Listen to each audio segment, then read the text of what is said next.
कहा नाम में क्या रखा है, सच बताता हूँ नाम में क्या रखा है, यहीं से बात शुरू करता हूँ जी। कि सत्य प्रकाश झूठ बोलते बोलते थक गया। सत्य प्रकाश झूठ बोलते बोलते थक गया। शांति प्रकाश पता नहीं क्या क्या पक गया। रोशन लाल जीवन भर अंधेरों से हारा। सुखराम सदा रोता हुआ मिला।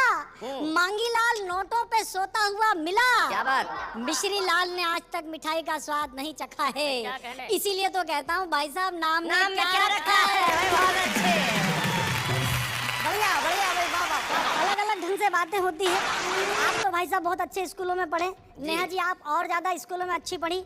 मैं तो उन स्कूलों में पढ़ा जहाँ पर मैं रेस में अकेला दौड़ा फिर भी सेकंड आया। तो मैंने टीचर से पूछा कि मैं सेकंड क्यों आया, वो बोले जिसे फर्स्ट आना था वो आज स्कूल नहीं आया। ऐसे तुम रेस की बात करें तो मुझे याद है प्रदीप चौबे जी एक बार अपने घर में मोबाइल फोन लेके घुसे दौड़ते हुए। बीवी ने पूछा कैसे, बोले रेस में जीत के आए हो। तो बोले सेकंड कौन आ रहा है, बोले जिसका मोबाइल है। यहाँ मेरे युवा दोस्त बैठे हुए, उन्होंने स्कूलों में पढ़ा होगा 8 का टेबल, 8 1 जार 8, 8 2 जार 16, जो भी आपने पढ़ा। हम जब स्कूलों में पढ़ते थे तो हमें पढ़ाया जाता था 8 एकम 8, 8 दूनी 16, 8 तिया 24। देखिए मैंने एक बच्चे से पूछा तुझे 8 का पहाड़ा आता है, बोले हाँ आता है। उसने मुझे सर 8 का पहाड़ा किस ढंग से सुनाया। 8 एकम 8, 8 दूनी 16, 8 तिया 24, 8 चौके 8 पंजे 8 छक्के 8 सत्ते 8 नमे 8 दाम 80। मैं बोला चुप, ये बीच में क्या करता है, तेरा तो जीवन बर्बाद है। वो बोला सर पहाड़ा भूल गया तो क्या हुआ, धुन तो पूरी याद है। अच्छा ड्राई सब्जेक्ट में से हंसी निकालते भाई साहब जी। ब्लैक बोर्ड पर मैंने एक शब्द लिखा इलेक्ट्रिसिटी। सर आप बताइए इसमें कोई हंसने की बात थी क्या? नहीं है। एक बच्चे से मैंने पूछा, वो स्टेमर करता था, तुतलाता था, अटकता था। मैंने कहा बेटे क्या लिखा हुआ है, बोला मास्टर जी इलेक्ट्रिसिटी। मैंने कहा ये फ्यूज बल्ब है, इसे बोलना नहीं आता। 3 दिन बाद उसकी मम्मी आई, मैंने कहा आपका बच्चा इलेक्ट्रिसिटी को इलेक्ट्रिसिटी बोलता है, पूरी क्लास हंसती, अच्छा नहीं लगता। उसकी मम्मी कहने लगी मास्टर जी माफ कर दो ना, बच्चा छोटा है, इसकी कैपेसिटी ही कितनी है। अरे मैंने कहा बल्ब फ्यूज नहीं है, स्विच खराब है। 4 दिन बाद पिताजी आए, मैंने कहा आपका बच्चा इलेक्ट्रिसिटी को इलेक्ट्रिसिटी बोलता है, आपकी पत्नी कैपेसिटी को कैपेसिटी बोलती है, पूरी क्लास हंसती, अच्छा नहीं लगता। उसके पिताजी कहने लगे मास्टर जी बात बहुत छोटी सी है, पर फोकट की पब्लिसिटी मत करो यार। मैंने कहा ना बल्ब फ्यूज है ना स्विच खराब है, पावर हाउस में फॉल्ट है। मैंने उस बच्चे से कहा तुम्हारे घर में कोई और है, बोले दादाजी हैं 80 साल के। मैंने कहा भेजो उस आइटम को भी चेक करेंगे। दादाजी आए, नमस्कार। मैंने कहा नमस्कार, क्या हो गया? मैंने कहा आपका पोता इलेक्ट्रिसिटी को इलेक्ट्रिसिटी बोलता है, आपकी बहू कैपेसिटी को कैपेसिटी बोलती है, आपका बेटा पब्लिसिटी को पब्लिसिटी बोलता है, पूरी क्लास हंसती, अच्छा नहीं लगता। बोला मास्टर जी ये तो सब जाहिल और गंवार हैं, इन्होंने यूनिवर्सिटी का कभी मुंह ही नहीं देखा। और हकीकत है साहब शिक्षा क्या हो गई है जी। पुराने जमाने में होता था कोई बच्चा स्कूल नहीं आता था तो स्कूल से 4-5 बच्चे जाते थे, उसके हाथ पैर पकड़ के उसे ऐसे ऐसे करके लाते थे। आंचलिक भाषा में कहते हैं टांगा टोली करके लाते थे। जी। ये दृश्य खत्म हो गए, शिक्षा के प्रति अनुराग खत्म हो गया। लेकिन मैंने आज से 4 दिन पहले मेरे शहर में ये दृश्य देखा। 4-5 स्कूल के विद्यार्थी एक को ले जा रहे टंगा टोली करके। मैंने कहा क्यों, ये विद्यार्थी क्या स्कूल नहीं आ रहा है? बोले ये विद्यार्थी नहीं है मास्टर है। 1.5 महीने से नहीं आ रहा, मिड डे मील खा के जाता वहीं रह जाता है। अभी मैंने नई कार खरीदी, जब लेकर निकला तो अचानक बंद हो गई। मैंने सोचा शायद पेट्रोल खत्म हो गया होगा। सामने ही मेरे मित्र रहते थे, मैंने कहा नरेंद्र जी शायद मेरी कार में पेट्रोल खत्म हो गया, कोई हेल्प करो। वो बड़ी गंभीर मुद्रा में अंदर गए और एक माचिस लेकर आए। मैंने कहा इससे क्या करूंगा? बोले पेट्रोल चेक कर लो। मैंने कहा इससे पेट्रोल कैसे चेक करूंगा? बोले सुनो, अगर कार में पेट्रोल नहीं हुआ तो तुम्हें पता चल जाएगा, और अगर हुआ तो कल न्यूज़पेपर के माध्यम से पूरे शहर को पता चल जाएगा कि पेट्रोल था। लोगों के मदद करने के तरीके बदल गए, बधाइयाँ कम मिलती है भाई साहब, आजकल धमकियाँ ज्यादा मिलती है।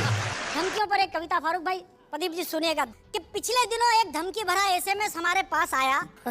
एसएमएस पढ़कर सिर चकराया। लिखा था दिग्गज जी हम आपके जीवन का सुख चैन तोड़ देंगे, अगर 50 लाख रुपया नहीं दिया तो आपका नाम किसी आइटम गर्ल से जोड़ देंगे। एसएमएस पढ़कर मैं हो गया पसीना पसीना। जी। मैंने कहा बदनाम हो गया तो मुश्किल हो जाएगा जीना। मैंने मदद के लिए तुरंत एक नेताजी को फोन लगाया। ये मेरी सबसे बड़ी गलती थी। मैंने मदद के लिए एक नेताजी को फोन लगाया। फोन स्वयं नेताजी ने उठाया। बोला दिग्गज जी क्या हाल चाल हैं? मैंने कहा चाल तो ठीक है, हाल बुरा है। मेरे सीने पर धमकियों का छुरा है, मेरी मदद कीजिए। मदद शब्द सुनते ही वे आवाज बदल कर बोले, इस मार्ग की सभी लाइनें व्यस्त हैं, कृपया कुछ देर बाद डायल कीजिए। तभी मुझे मेरे एक वरिष्ठ कवि मित्र का ख्याल आया। मैं नाम नहीं बताऊंगा, नहीं तो आपको पता चल जाएगा कि मैं प्रदीप चौबे भाई साहब की बात। तभी मुझे मेरे एक वरिष्ठ कवि मित्र का ख्याल आया। मैंने उन्हें फोन लगाया, कहा गुरु लोग हमें धमकियां दे रहे हैं, कोई मार्ग सुझाओ। वो बोले मार्ग?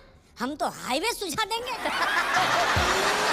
जरा डीप में जाके समस्या बताओ। मैंने कहा गुरु लोग मेरा नाम आइटम गर्ल के साथ जोड़ रहे हैं। आइटम गर्ल का नाम सुनते ही गुरु क्रोध में आ गए।